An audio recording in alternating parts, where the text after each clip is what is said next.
Desde siempre, el ser humano ha consumido toda clase de drogas, bien para curarse o por mero placer.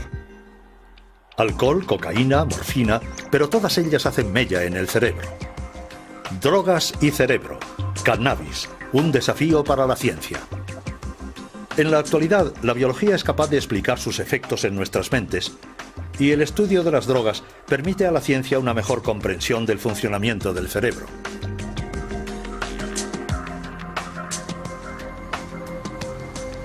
El cannabis es la droga más consumida del mundo.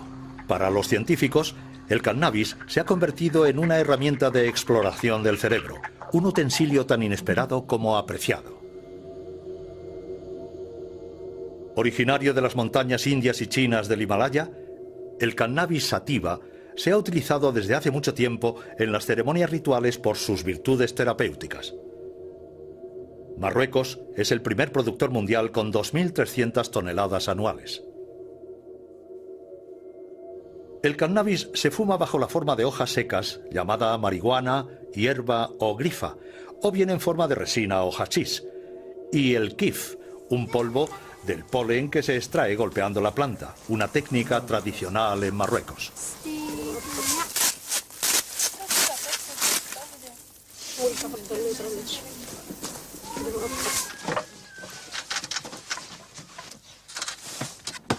Con más de 160 millones de consumidores, es la droga ilegal más extendida en el mundo. Sin embargo, el estudio del cannabis ha permitido a científicos como Daniele Piomelli descubrir un sistema esencial en el funcionamiento del cerebro, un sistema del que nadie sabía de su existencia hace unos años. Obviamente sabemos mucho más que hace 10 años, pero aún se nos escapan elementos fundamentales. No sé calcularlo. No puedo estimar un porcentaje. Pero lo que puedo decir es que estamos estudiando el cannabis donde lo dejamos hace quizá 30 años, con los transmisores analógicos como la serotonina o la dopamina. Creo que hemos llegado a un punto maravilloso en el que estamos empezando a apreciar lo importante que es el sistema. Tanto que es algo que nos entusiasma, pero realmente no tenemos un pleno conocimiento de este sistema. Sin las ratas y los ratones, jamás hubiéramos podido estudiar los efectos de las drogas. Comparten un gran número de sus genes con nosotros y las drogas desencadenan las mismas tempestades en sus cerebros. De hecho, la humanidad entera tiene una deuda moral con estos pequeños animales.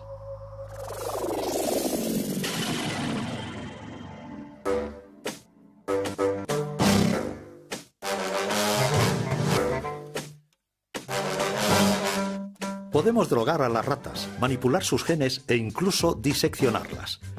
Es la triste pero necesaria labor diaria de los laboratorios que comparan el estado de las ratas drogadas o genéticamente modificadas con las ratas controladas o normales.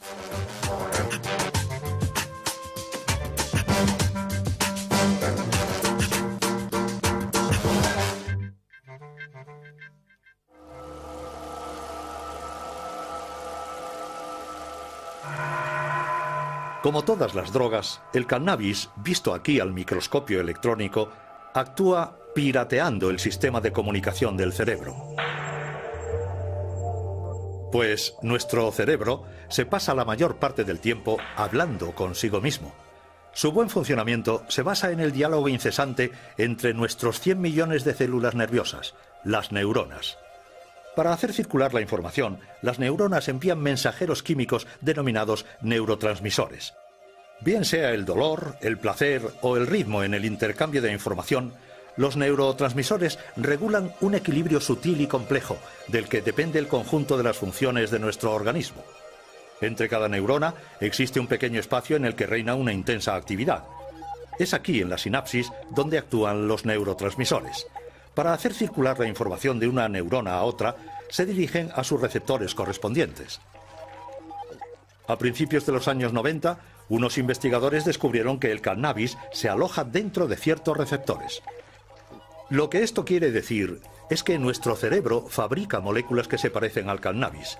Estas moléculas y sus receptores forman lo que expertos como Rafael Maldonado denominan el sistema cannabinoide endógeno, así llamado porque se encuentra en el interior de nuestro organismo. Desde la década de los 80 sabíamos que, en efecto, existen unos receptores específicos. Es decir, nuestro cerebro, nuestro organismo, está preparado para recibir estas moléculas, para recibir los cannabinoides. Nuestro organismo tiene unos receptores, unas proteínas concretas para fijar estos cannabinoides. Su función no es sentir los efectos del hachís o de la marihuana en absoluto. Es porque poseemos también un sistema cannabinoide endógeno. Para tener una idea de la importancia de este sistema cannabinoide endógeno, creo que hay que decir primero que la cantidad de receptores cannabinoides es mucho más importante que la cantidad de receptores para cualquier otro neurotransmisor clásico. Esta cantidad de receptores ha dejado perplejos a los investigadores. En ciertas zonas del cerebro, su número es hasta 12 veces superior al de los receptores de la dopamina.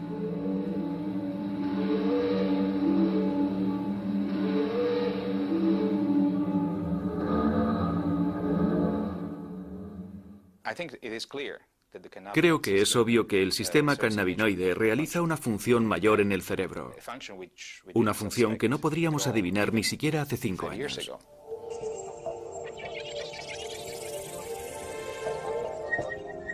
Dentro del cerebro, este sistema actúa sobre todo en el cerebelo, que rige la coordinación de los movimientos, en el tronco cerebral, que regula las funciones vitales,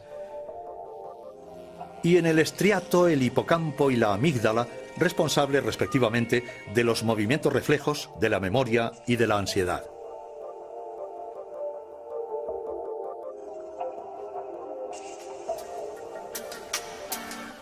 Una vez identificados los receptores, los científicos iniciaron la búsqueda de las moléculas próximas al cannabis producidas por nuestro organismo. Baste decir que se lanzaban a la exploración de una verdadera terra incógnita del cerebro.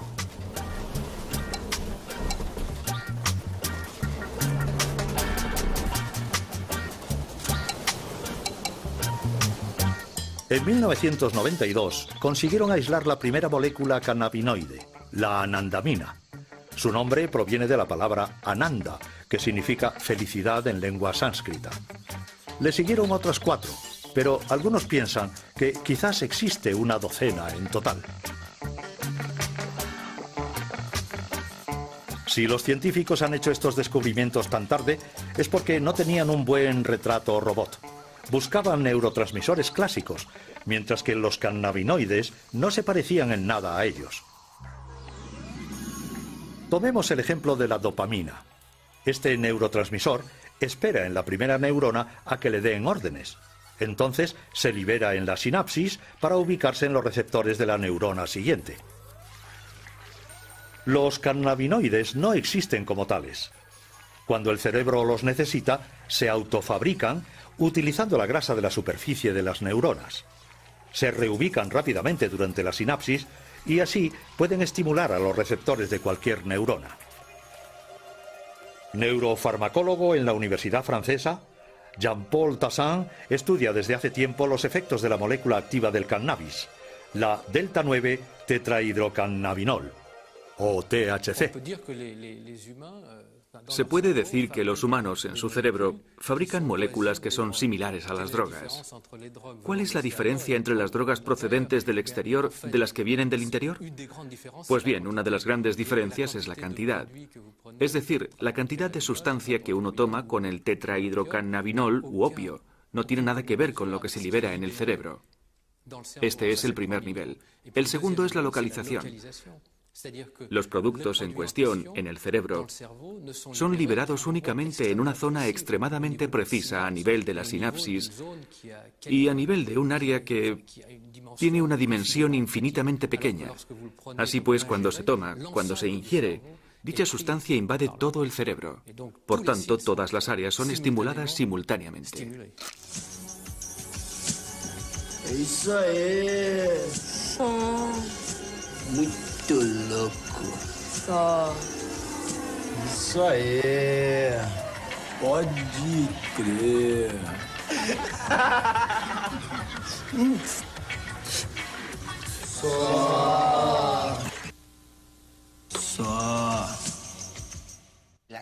Lo único que va a hacer un porro va a ser inducir una activación del sistema cannabinoide endógeno. Entonces, todas las respuestas que el sistema cannabinoide controle van a ser activadas. Bajo el efecto del cannabis, los fumadores se vuelven eufóricos. Ciertos dolores y angustias se disipan. La sensibilidad a los colores y a los sonidos se acentúa. El recuerdo de acontecimientos recientes es menor. Los movimientos se ralentizan. Se estimula el apetito. Efectos cuya intensidad es menor en comparación a la cocaína o la heroína y que le valen al cannabis el apelativo de droga blanda. No provoca un efecto físico serio, algo muy importante en el cannabis que hace que la gente diga que consumirlo no es tan grave. Lo que sí existe es un efecto psicotrópico, pero para nada dramático.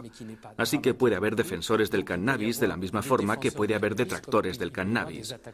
Por eso es un debate perfectamente controvertido, es un tema ideal para no ponerse de acuerdo. Uno puede estar en un lado u otro y prácticamente los dos puntos de vista tienen algo de razón.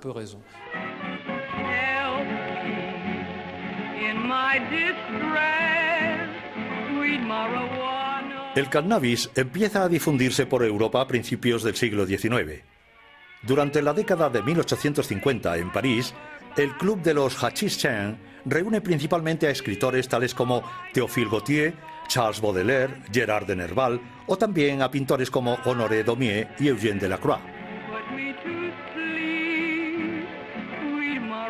El consumo popular del cannabis comienza verdaderamente a principios del siglo pasado en Estados Unidos y en su vecino México.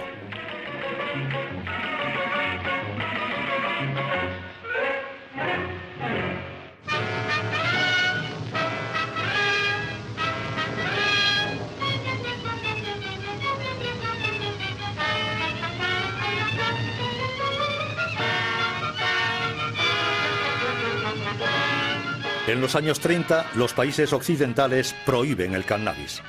Las películas propagandísticas ponen en guardia a las familias. La marihuana es calificada como asesina de la juventud. Pero en ambientes musicales, los artistas y poetas de la generación Beat preconizan abiertamente su consumo. Y es con el movimiento hippie en mitad de los años 60 cuando se produce su consumo masivo entre los jóvenes, primero en Estados Unidos y luego en Europa. El cannabis se convierte en la droga del love and peace.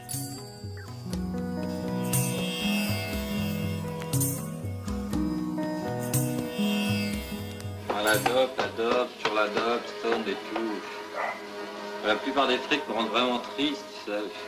Le pied, la planète, il n'y a plus que ça. Pourquoi tu fumes, toi? Tu fumes, toi? Tu fumes, toi? Tu fumes, toi? Tu fumes, toi? Tu fumes, toi? Tu fumes, toi?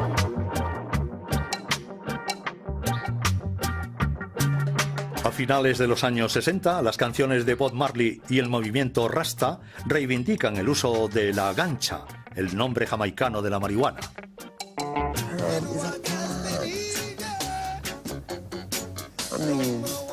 Herbs are good for everything. Why these people want to do so much good for everyone who call themselves governments and this and that? Why them say you must not use the herb? You see? And we check that and we can't find, we just see them just say, no, you must use it because it make you rebel, make you rebel, make you rebel.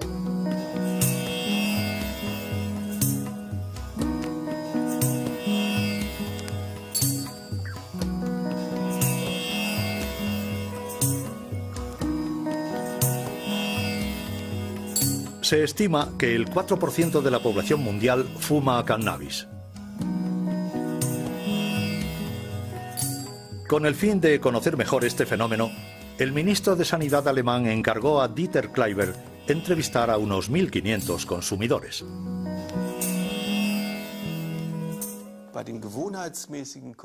Entre los consumidores regulares, parece que destacan de manera relativamente clara 3 subgrupos, que a su vez hacen posible una subclasificación. En primer lugar, hay un grupo que se denomina los consumidores individuales, que consumen cannabis para relajarse tras una jornada de trabajo, la mayor parte del tiempo solos, escuchando música, leyendo, etc.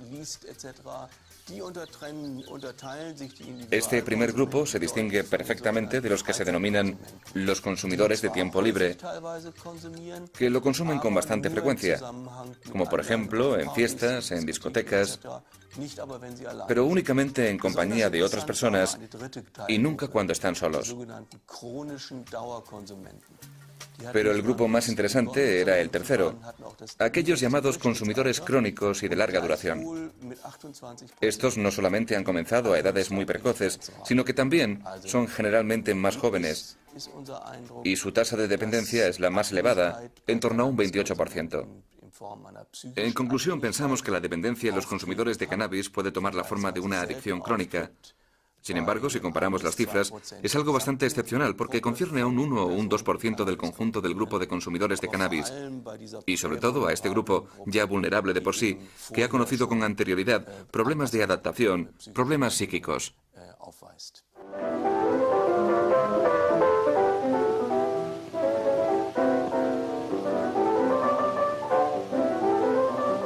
Dependencia, la gran palabra tabú. Es decir, el cannabis tiene algo en común con todas las drogas. Provoca en el cerebro un incremento de dopamina, un neurotransmisor implicado en la sensación de placer.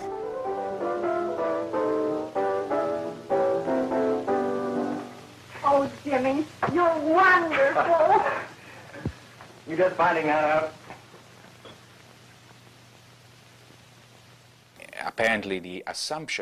Aparentemente, el consumo de drogas cannabinoides estimula la emisión de dopamina, la secreción de células de dopamina.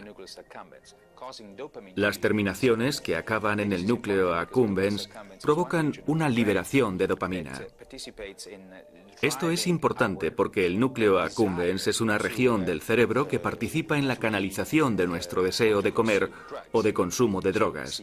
La estimulación de la dopamina en esa área, la activación de los receptores de la dopamina en esa área sería la causa de la apetencia de droga.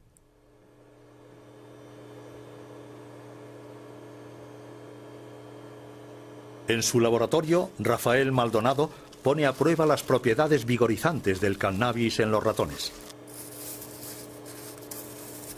En resumen, esta experiencia permite ver si los ratones desean el cannabis y por tanto pueden desarrollar una adicción.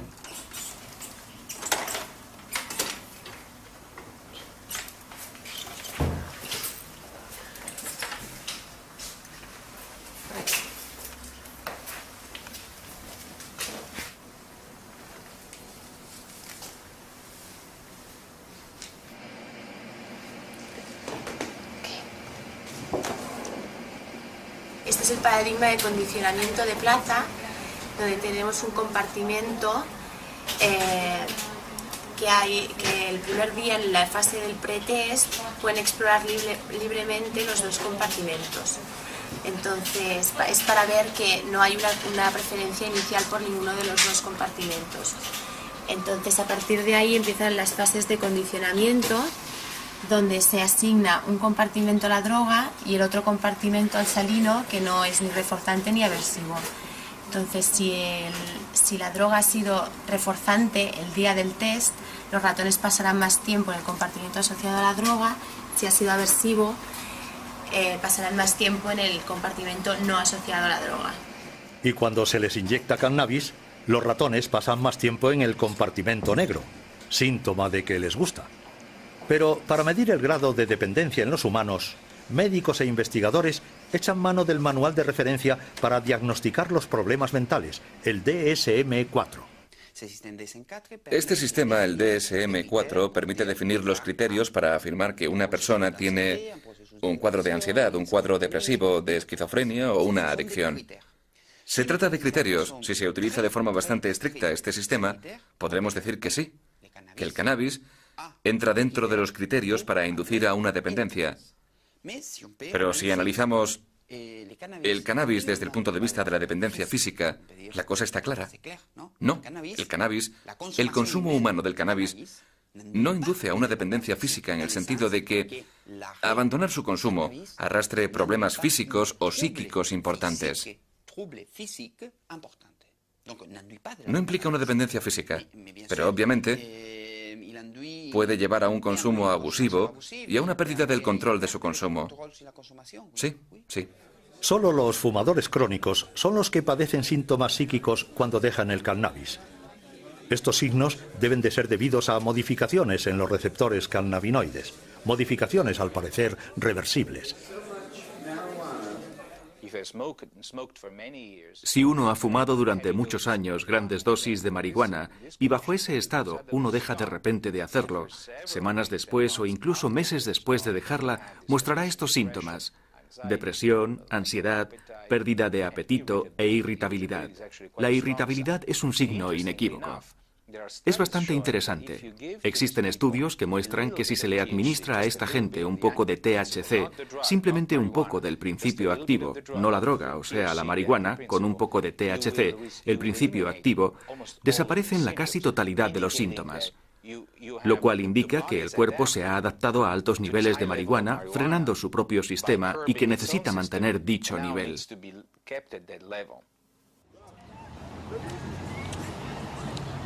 Un número creciente de fumadores con problemas solicita ayuda médica.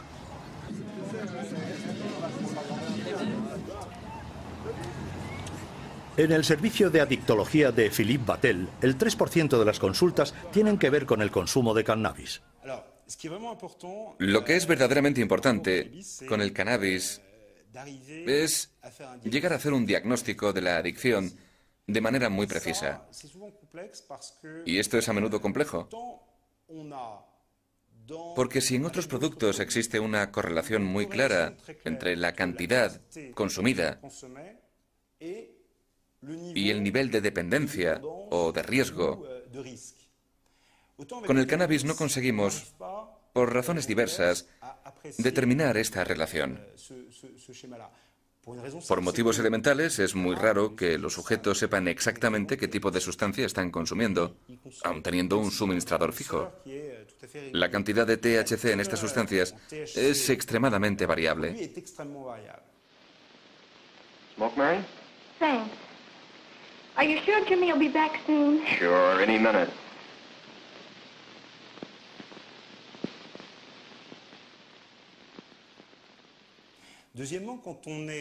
En segundo lugar, el hecho de estar sometido a un test, e incluso el hecho de tener que anotar cada día lo que uno fuma, me refiero al cannabis, vemos que es algo muy difícil de hacer por la simple razón de que el cannabis altera la memoria inmediata. Y además las prácticas son también diferentes. Cuando estas son compartidas, en el caso de un porro hay que ver cuántos se lo están fumando. Si fueran 3, entonces por esa misma regla se han fumado 1/3 cada uno. Pero uno ha podido dar más caladas que el otro. No se puede saber lo que ha fumado cada cual. Este es el primer problema. El segundo problema es que determinar el nivel de dependencia es complicado porque los sujetos, por regla general, durante mucho tiempo minimizan bastante las consecuencias. Pero no lo hacen de mala fe, sino porque no tienen los medios cerebrales ni cognitivos de reconocerse en dificultad. Por ejemplo, alguien te puede decir: yo fumo porque me siento mucho mejor con mis amigos. Pues bien, uno va a tratar de entender este fenómeno, uno va a intentar analizarlo, pero de repente te suelta esto: sí, pero parece ser que cuando ya he fumado demasiado, siento una auténtica angustia y tengo, entre comillas, la paranoia del fumador, que hace que a aquel a quien conocía bien y al que apreciaba se convierta en un extraño y alguien potencialmente dañino para mí. Es algo francamente desconcertante para un fumador de cannabis.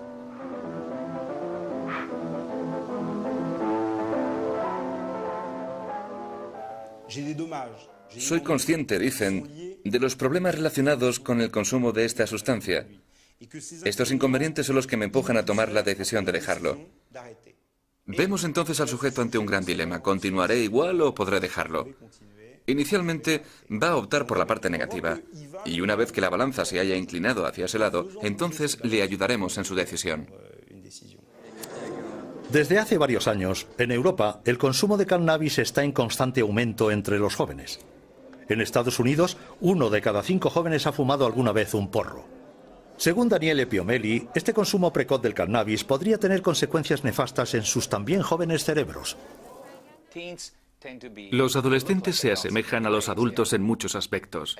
Son tan altos como un adulto, algunos ya tienen barba, llevan una vida sexual, tienen todo lo de un adulto, pero hay algo que los adultos suelen perder: la curiosidad, una gran apertura a todas las cosas, un interés intelectual hacia todo. Y la razón de esto es porque los sistemas del cerebro implicados, como por ejemplo el sistema de la dopamina en los procesos de búsqueda, en los comportamientos indagadores, en la curiosidad, estos sistemas se desarrollan más tarde en la vida, concretamente hacia esta edad. Por tanto, si se empiezan a activar estos sistemas de forma inapropiada durante su etapa de desarrollo, el tipo de problemas generados más tarde en la vida pueden ser considerables. Now, the object is to get all that smoke into your lungs and as much as you can and hold it just for as long as you can. George, I really don't want to. Now, come on. It won't hurt to try. Take it. You can never tell if marijuana will hurt you. It is inconsistent and unpredictable. Some grass may be weak and some very strong. And each person will react differently to the same batch. No, you'll get better. What's the effect on it? Well, just take a few more totes off this and you can find out. Keep going. Oh, come on. Most pot smokers feel compelled to turn others on and will exert pressure on their closest friends. Anyone who does not share his fascination of getting stoned is an outsider. Evidentemente, aquellos que consuman cannabis van a ser en principio los jóvenes, que están en su etapa adolescente, que están a punto de sufrir una modificación, de forjar su personalidad en función de su entorno. El hecho de fumar cannabis les va a permitir, durante el tiempo que dure, guardar una cierta distancia respecto a esta obligación, que no es sino la de adaptarse a un ambiente y en afianzar su personalidad. Pues bien, esto puede ser una ventaja si se hace de forma moderada, porque esto le permite relajarse, entre comillas. Pero si se consume de manera regular, entonces esta confrontación, que es obligatoria si uno quiere convertirse en adulto, es rechazada, y además de eso es deformada por el cannabis. Yeah. The whole summer. At a critical time when young people must make decisions that will shape their future, the people who become dependent upon marijuana are dependent on an escape that makes the unreal seem beautiful and the reality of life seem unnecessary. Now, Pat, wake up. Come on, Pat. Creo que si hubiera que poner un límite, ese límite sería a partir del momento en el que un adolescente empieza a fumar por las mañanas, es decir, al inicio, al comienzo del día, que es cuando va a hacer frente a los hechos cotidianos. A partir de ese momento, podemos decir que existe tal vez un riesgo al que hay que prestar atención. Failing this, the next tragedy may be that of your daughter, or your son, or yours, or yours, or yours.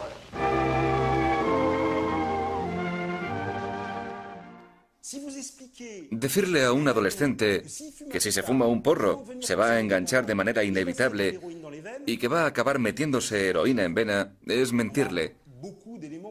Hay varios elementos para demostrar que no es así. Si se establece un canal de comunicación para disuadirle de fumar eso, no solo no lo va a hacer, sino que probablemente va a tener un efecto contrario.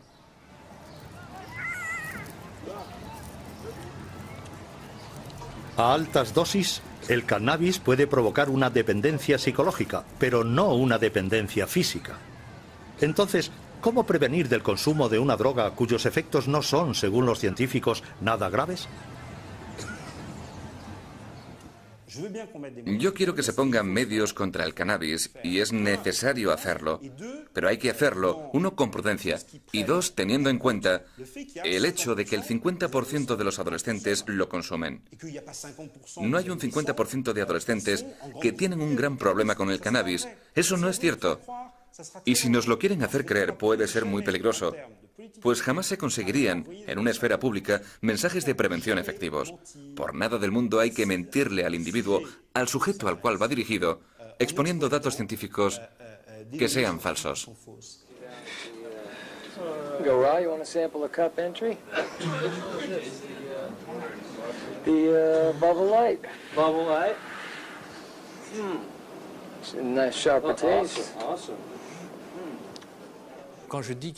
Cuando digo que solo lo fuman los adolescentes, exagero.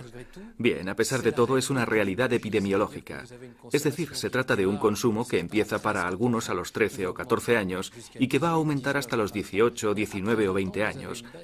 Pero después de los 20 años hay un descenso bastante notable en el consumo de cannabis, lo que es, por otra parte, una prueba de que el cannabis en sí no es un producto extremadamente adictógeno, adictivo, pues se percibe que se puede dejar sin dificultad. Y a menudo, a partir del momento en el que los adultos entran en el mundo laboral de una forma relativamente regular, dejan de consumirlo o lo hacen de una manera totalmente lúdica y sin importancia.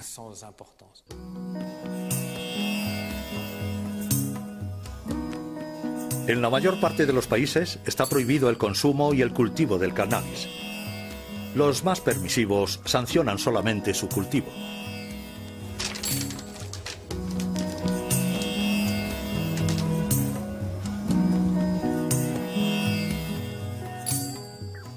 Los holandeses fueron los primeros en acuñar el concepto de droga blanda en su legislación. El consumo de cannabis no está considerado como delito, aunque su venta solo es autorizada en los coffee shops. Cada año, sus seguidores se dan cita en Ámsterdam con ocasión de la Cannabis Cup, una especie de campeonato del porro. Tenemos el Double Bubble, lo que significa que ha sido 3 veces ganador de la Cannabis Cup.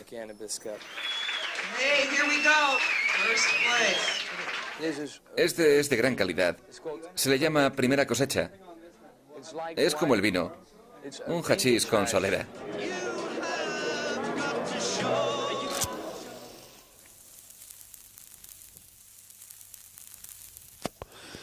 Sin embargo, durante estos últimos años, a esta droga denominada blanda la han acusado de ser desencadenante de un grave problema psiquiátrico, la esquizofrenia.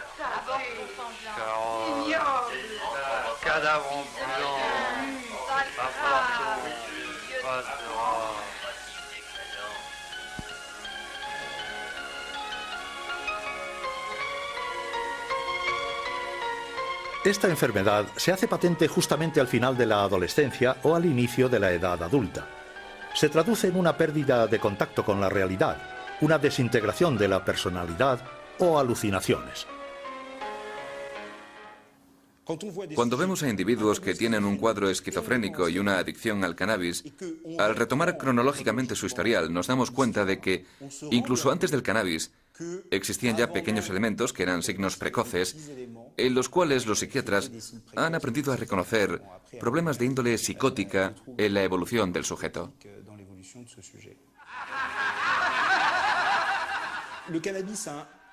El cannabis hace el papel de exagerar, amplificar un fenómeno ya preexistente.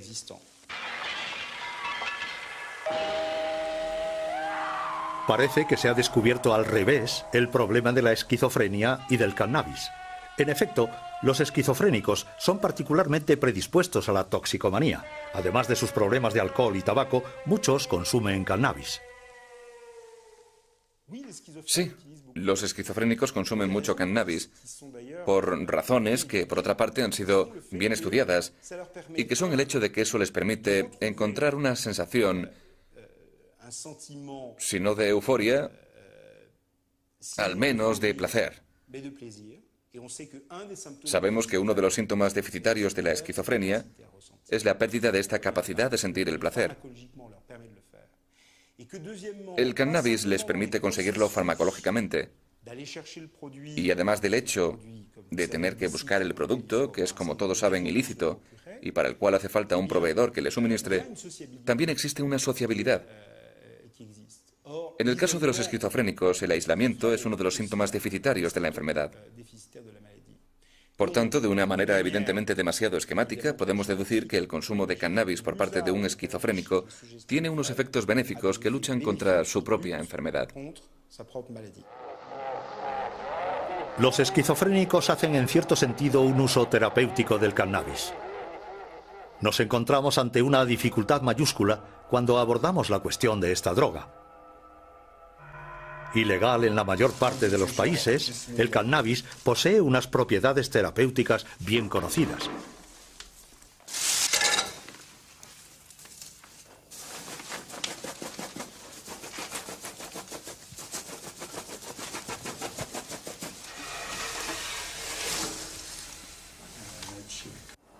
Non, moi je crois que c'est du poison, ça. C'est pas du poison, c'est de la médecine.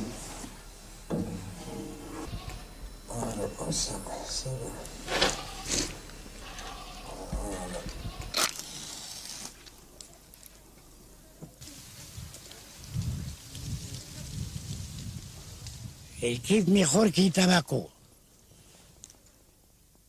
Y siempre, 50 años, yo fumar kifi. El hachís debe trabajarse con cuidado, artesanalmente, para no perjudicar a la salud. De otra manera, la gente fumaría un kif puro a lo largo de sus vidas y gozarían de buena salud. Por otra parte, países como Suiza autorizan su uso médico y, por tanto, su cultivo.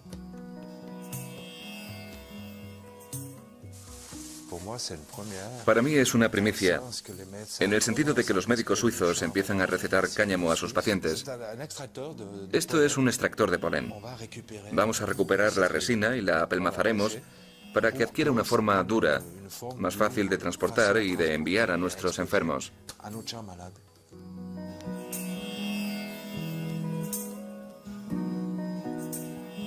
Una clínica en Berna trata a enfermos de esclerosis múltiple con unas cápsulas compuestas de cannabis. Nos ayuda a conciliar mejor el sueño. Para la noche es algo que me parece fenomenal. También para relajarnos un poco. Porque algunas mañanas a veces en ciertas ocasiones, resulta un poco duro. Y bueno, la alternativa a este tratamiento es a base de una medicación muy fuerte que provoca efectos secundarios bastante notables. Yo diría que se hacen notar. Por esta razón ya no he vuelto a probar la otra medicación contra los temblores, los espasmos o los calambres, porque los efectos secundarios eran realmente muy fuertes, demasiado fuertes para mí. Por eso dejé de tomarla, mientras que con esto ahora no noto ningún efecto secundario. El uso del cannabis con fines médicos está permitido, por ejemplo, en Suiza. Allí existen 300 plantaciones de marihuana, pero solo 40 son legales.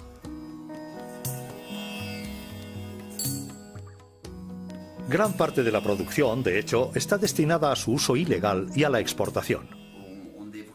Deberíamos darnos cuenta de que el hecho de que haya sustancias que induzcan o no a un consumo abusivo no tiene nada que ver con los efectos de una sustancia que podría ser aplicada clínicamente. Pongo como ejemplo los opioides. Todo el mundo conoce el ejemplo de los opioides. Todo el mundo sabe cómo los opioides pueden ser peligrosos si se hace un uso lúdico de ellos. Pero nadie cuestiona la utilidad de la morfina para tratar el dolor en determinadas condiciones. En el caso de los cannabinoides ocurre lo mismo. En Francia, cada año, diversas asociaciones se reúnen para solicitar una revisión de la ley. Sus reclamaciones son, sobre todo, para que ciertos enfermos puedan fumar cannabis.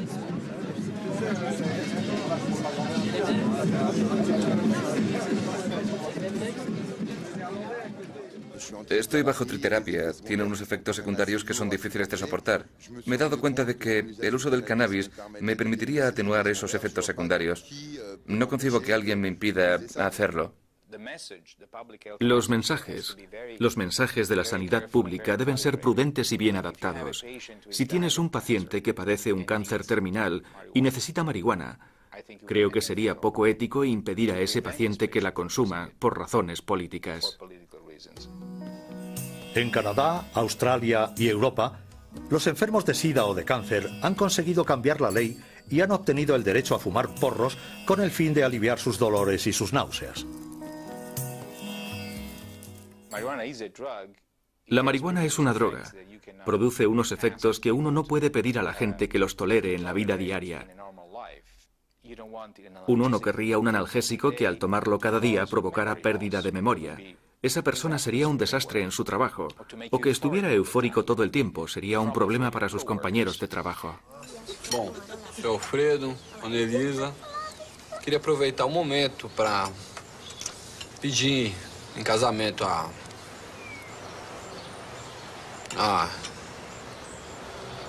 mão da... Ai. Natália. Natália. A maconha mata de vergonha. No vamos a discutir si es peligroso o no el consumo lúdico del cannabis. Ese no es el asunto. Lo importante es que el sistema cannabinoide endógeno es un área ideal para investigar nuevos medicamentos. Creo que el dolor es una de las áreas en las cuales la investigación cannabinoide podría tener más impacto. El problema es conseguir un analgésico a partir de los endocannabinoides, de la biología cannabinoide, que no produzca efectos secundarios, que no produzca euforia, los problemas de desorientación de la memoria que produce el THC.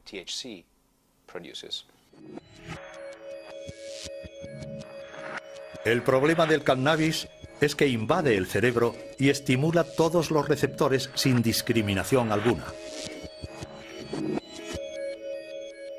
No es el cannabis en sí lo que interesa a los investigadores, pues también existen receptores cannabinoides fuera del cerebro, en el sistema digestivo, en los órganos genitales, en los músculos, pero igualmente en las fibras nerviosas que regulan el dolor. Los investigadores tratan de actuar directamente y de manera concreta sobre los receptores, jugando con las tasas de endocannabinoides, como la anandamina, por ejemplo.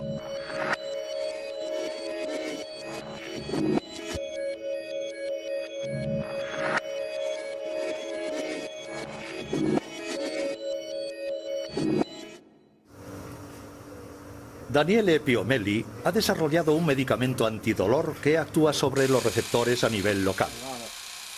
Para testar su eficacia, ha tenido que practicar una ligadura en el nervio ciático de unas ratas de laboratorio. Esta rata no ha recibido ningún tratamiento. Con un dolor intenso apenas puede moverse.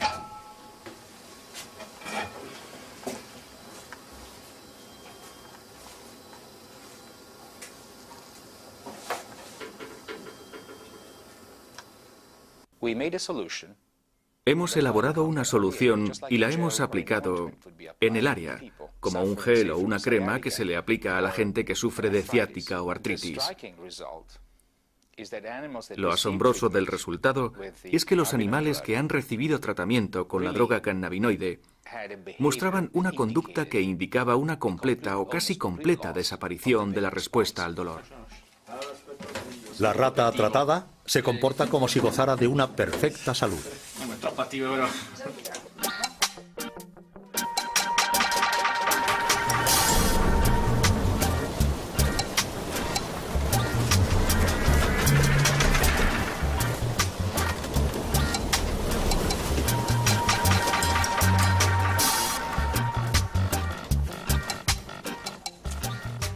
Este tipo de crema podría tratar dolores que ningún medicamento consigue aliviar hoy día. Es el caso de los dolores crónicos debidos a la diabetes, a lesiones en el sistema nervioso o incluso a la amputación de un miembro. pero la investigación del sistema cannabinoide permite desarrollar aplicaciones todavía más sorprendentes que el tratamiento del dolor.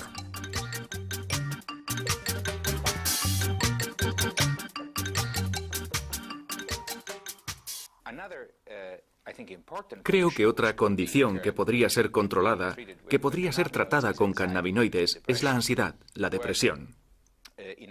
Experiencias con animales muestran que si se bloquea la desactivación de la anandamina, el camino que lleva a la destrucción de la anandamina, si se bloquea el acceso y se incrementan los niveles de anandamina, en lugar de tener los mismos efectos que provocan la activación de los receptores cannabinoides, tendremos solo unos efectos muy selectivos que incluyen un importante efecto antiansiedad en los animales.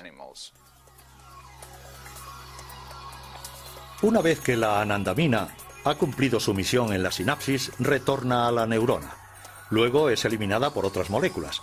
Si un medicamento impidiera esta destrucción, la anandamina podría actuar mucho más tiempo.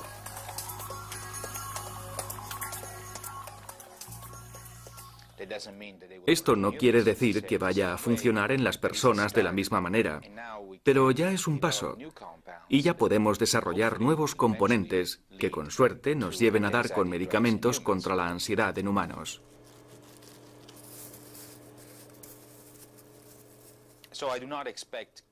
No creo que la creación de ansiolíticos o antidepresivos basados en el sistema cannabinoide sea tarea fácil, ni que sea posible entre los próximos 2 y 5 años. Pero creo que entre los próximos 10 o 20 años, medicamentos para tratar problemas neuropsiquiátricos y basados en el sistema endocannabinoide se utilizarán a gran escala. Más asombroso aún, se está descubriendo en la actualidad que ciertas enfermedades serían debidas a alteraciones en el sistema cannabinoide. En el cerebro, el hipotálamo participa en la regulación del apetito, y los científicos han demostrado que los endocannabinoides podrían actuar en esta área.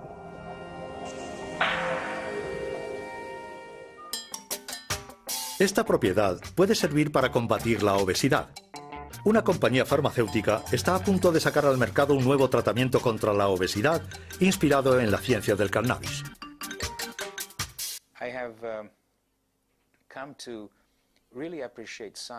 He llegado a apreciar la ciencia mucho más que cuando era más joven. No era consciente de lo útil que podía ser la ciencia para todos, hasta que me involucré en ella, en el mundo de la ciencia, y formé parte de ella. Lo que he llegado a comprender, sin embargo, es el hecho de que la ciencia tiene como objetivo último comprender y ayudar a la humanidad, sobre todo la ciencia médica.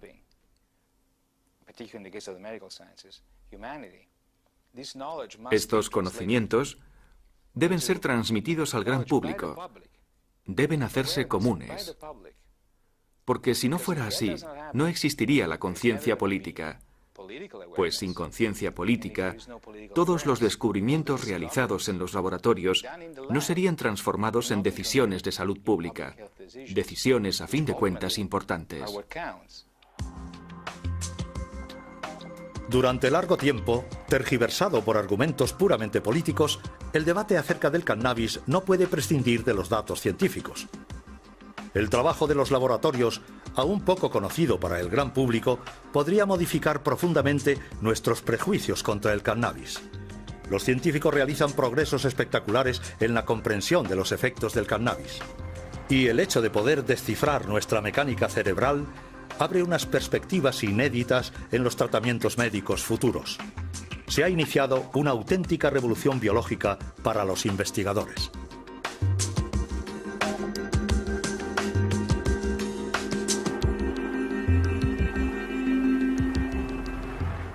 A todas las ratas y ratones que cada día en los laboratorios contribuyen a una mejor comprensión de la conciencia humana.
Así que puede haber defensores del cannabis de la misma forma que puede haber detractores del cannabis. Por eso es un debate perfectamente controvertido. Es un tema ideal para no ponerse de acuerdo. Uno puede estar en un lado u otro y prácticamente los dos puntos de vista tienen algo de razón.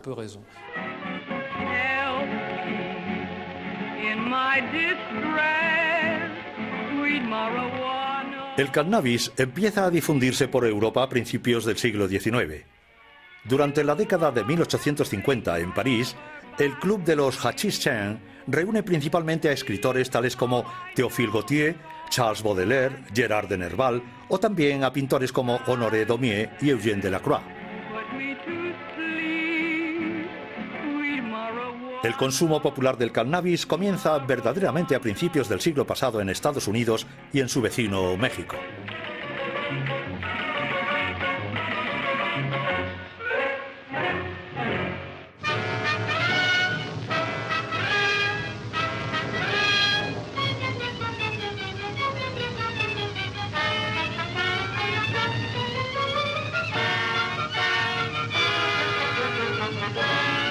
En los años 30, los países occidentales prohíben el cannabis. Las películas propagandísticas ponen en guardia a las familias. La marihuana es calificada como asesina de la juventud. Pero en ambientes musicales, los artistas y poetas de la generación beat preconizan abiertamente su consumo.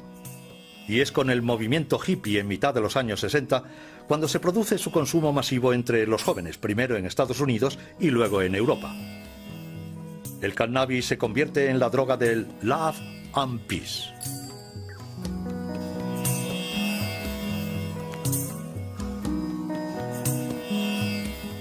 La dope, sur la dope, stone et tout. La plupart des trucs me rendent vraiment triste, ça. Le pied, la planète, et puis il n'y a plus que ça. Pourquoi tu fumes, toi? Tu fumes, toi, tu fumes, toi, tu fumes, toi, tu fumes, toi, tu fumes, toi, tu fumes, toi.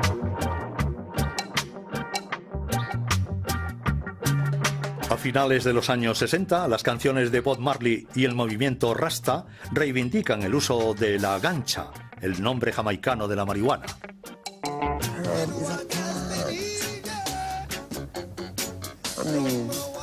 Herbs are good for everything. Why these people want to do so much good for everyone who call themselves governments and this and that? Era en la sinapsis para ubicarse en los receptores de la neurona siguiente. Los cannabinoides no existen como tales. Cuando el cerebro los necesita, se autofabrican utilizando la grasa de la superficie de las neuronas. Se reubican rápidamente durante la sinapsis y así pueden estimular a los receptores de cualquier neurona. Neurofarmacólogo en la Universidad Francesa, Jean-Paul Tassin estudia desde hace tiempo los efectos de la molécula activa del cannabis, la delta-9 tetrahidrocannabinol, o THC. Se puede decir que los humanos en su cerebro fabrican moléculas que son similares a las drogas. ¿Cuál es la diferencia entre las drogas procedentes del exterior de las que vienen del interior? Pues bien, una de las grandes diferencias es la cantidad. Es decir, la cantidad de sustancia que uno toma con el tetrahidrocannabinol u opio no tiene nada que ver con lo que se libera en el cerebro. Este es el primer nivel. El segundo es la localización. Los productos en cuestión, en el cerebro, son liberados únicamente en una zona extremadamente precisa a nivel de la sinapsis y a nivel de un área que tiene una dimensión infinitamente pequeña. Así pues, cuando se toma, cuando se ingiere, dicha sustancia invade todo el cerebro. Por tanto, todas las áreas son estimuladas simultáneamente.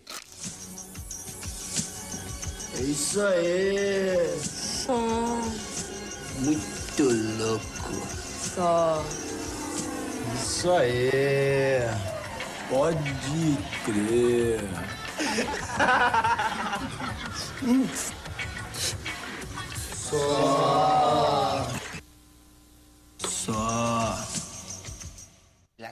Lo único que va a hacer un porro va a ser inducir una activación del sistema cannabinoide endógeno. Entonces, todas las respuestas que el sistema cannabinoide controle van a ser activadas. Bajo el efecto del cannabis, los fumadores se vuelven eufóricos. Ciertos dolores y angustias se disipan. La sensibilidad a los colores y a los sonidos se acentúa. El recuerdo de acontecimientos recientes es menor. Los movimientos se ralentizan. Se estimula el apetito. Efectos cuya intensidad es menor en comparación a la cocaína o la heroína y que le valen al cannabis el apelativo de droga blanda. No provoca un efecto físico serio, algo muy importante en el cannabis que hace que la gente diga que consumirlo no es tan grave. Lo que sí existe es un efecto psicotrópico, pero para nada dramático, de este sistema. Sin las ratas y los ratones, jamás hubiéramos podido estudiar los efectos de las drogas. Comparten un gran número de sus genes con nosotros y las drogas desencadenan las mismas tempestades en sus cerebros. De hecho, la humanidad entera tiene una deuda moral con estos pequeños animales.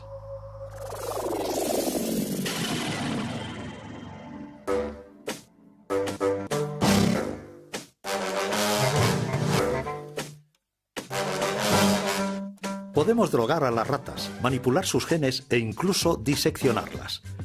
Es la triste pero necesaria labor diaria de los laboratorios que comparan el estado de las ratas drogadas o genéticamente modificadas con las ratas controladas o normales.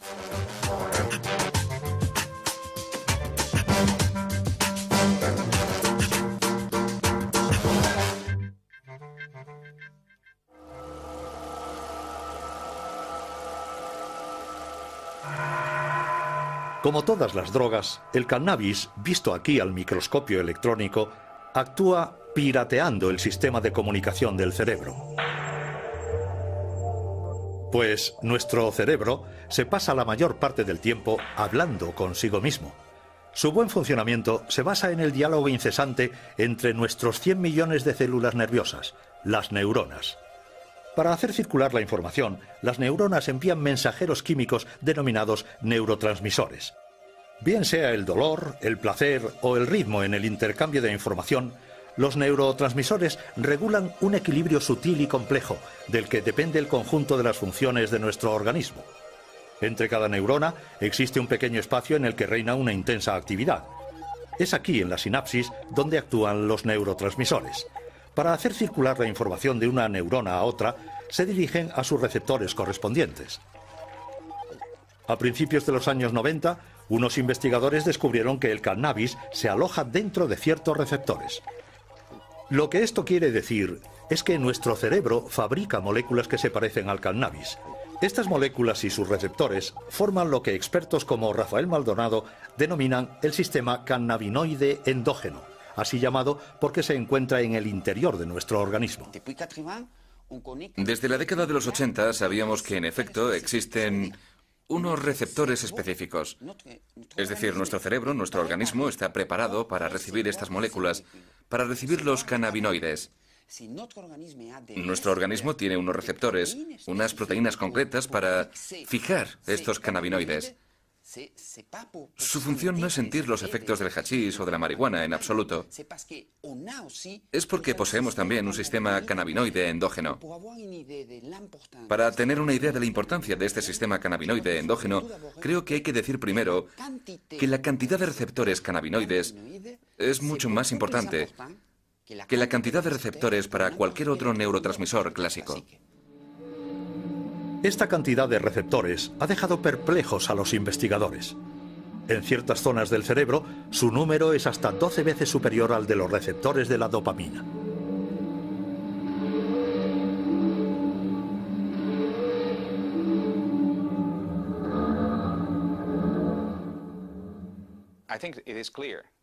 Creo que es obvio que el sistema cannabinoide realiza una función mayor en el cerebro. Una función que no podríamos adivinar ni siquiera hace 5 años.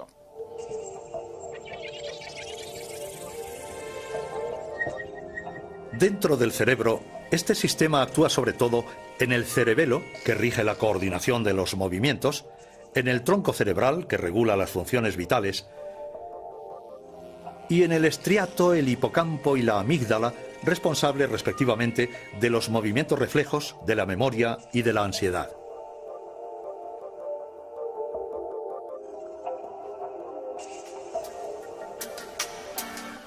Una vez identificados los receptores, los científicos iniciaron la búsqueda de las moléculas próximas al cannabis producidas por nuestro organismo. Baste decir que se lanzaban a la exploración de una verdadera terra incógnita del cerebro.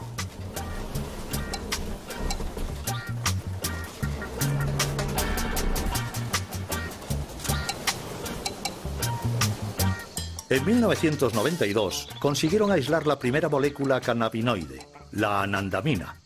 Su nombre proviene de la palabra ananda, que significa felicidad en lengua sánscrita. Le siguieron otras 4, pero algunos piensan que quizás existe una docena en total. Si los científicos han hecho estos descubrimientos tan tarde, es porque no tenían un buen retrato robot. Buscaban neurotransmisores clásicos, mientras que los cannabinoides no se parecían en nada a ellos. Tomemos el ejemplo de la dopamina. Este neurotransmisor espera en la primera neurona a que le den órdenes. Entonces se libera.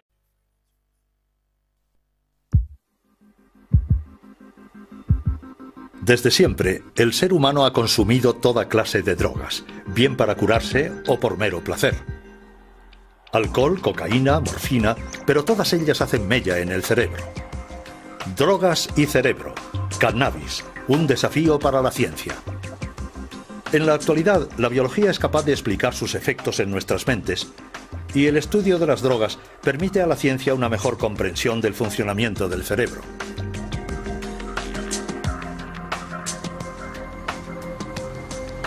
El cannabis es la droga más consumida del mundo.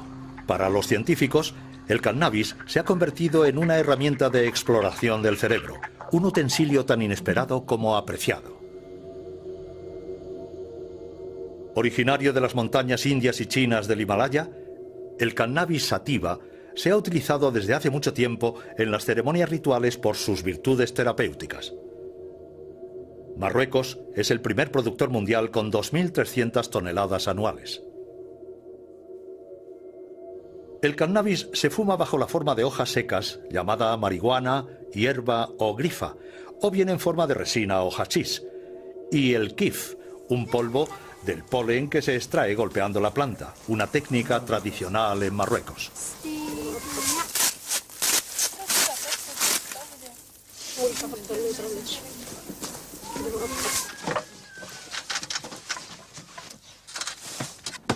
Con más de 160 millones de consumidores, es la droga ilegal más extendida en el mundo. Sin embargo, el estudio del cannabis ha permitido a científicos como Daniele Piomelli descubrir un sistema esencial en el funcionamiento del cerebro, un sistema del que nadie sabía de su existencia hace unos años. Obviamente sabemos mucho más que hace 10 años, pero aún se nos escapan elementos fundamentales. No sé calcularlo. No puedo estimar un porcentaje. Pero lo que puedo decir es que estamos estudiando el cannabis donde lo dejamos hace quizá 30 años, con los transmisores analógicos como la serotonina o la dopamina. Creo que hemos llegado a un punto maravilloso en el que estamos empezando a apreciar lo importante que es el sistema. Tanto que es algo que nos entusiasma. Pero realmente no tenemos un pleno conocimiento